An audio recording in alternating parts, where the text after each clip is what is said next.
I've been knitting for about 2 years and this is everything that I've made so far. So the first thing I made was this cardigan and it is super chunky and this is what I used to learn to knit. The next thing I made was actually a crochet cardigan. As you can see, it's absolutely massive and definitely far too oversized. I never wear this, so I feel like I should just unravel it and turn it into some kind of blanket or just make it a little bit smaller. I got overexcited and made my first colorwork jumper. This was a really easy pattern to follow. I felt like it was perfect for my first colorwork and it gave me the confidence to then move on to some more things that were a little bit more challenging. I loved that pattern so much that I ended up making this colorway for my husband, and then I ended up making myself another one because I just loved it so much. This gave me the confidence to try my first self-drafted jumper. It's just a simple raglan style with a double folded collar. This is when I got really delusional and I decided to make the porcelain sweater.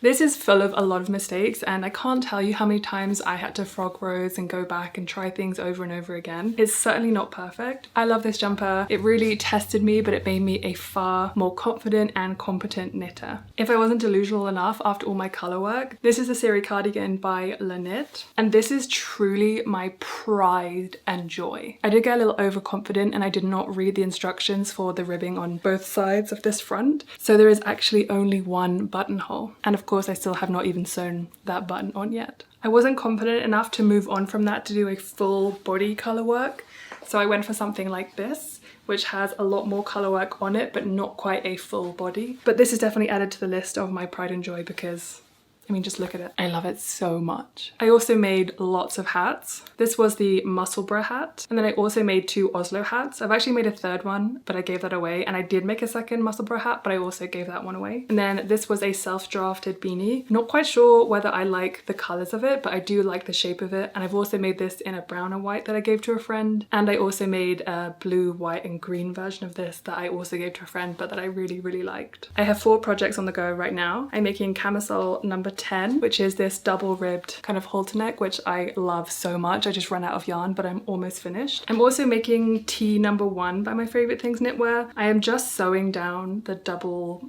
hem, which is honestly very painful and I'm not enjoying that at all. I'm also working on the Olga sweater by Petite Knit, and I've also just started the Dagmar jumper by Petite Knit as well. I've just started on the honeycomb cables and I'm very excited to see how this is going to turn out. So this is everything I've made so far. I'm actually going to be running a 30-day how to knit course, so if you want to see that, make sure to follow along. Thanks for watching, and my name's Imi, by the way. It's nice to meet you.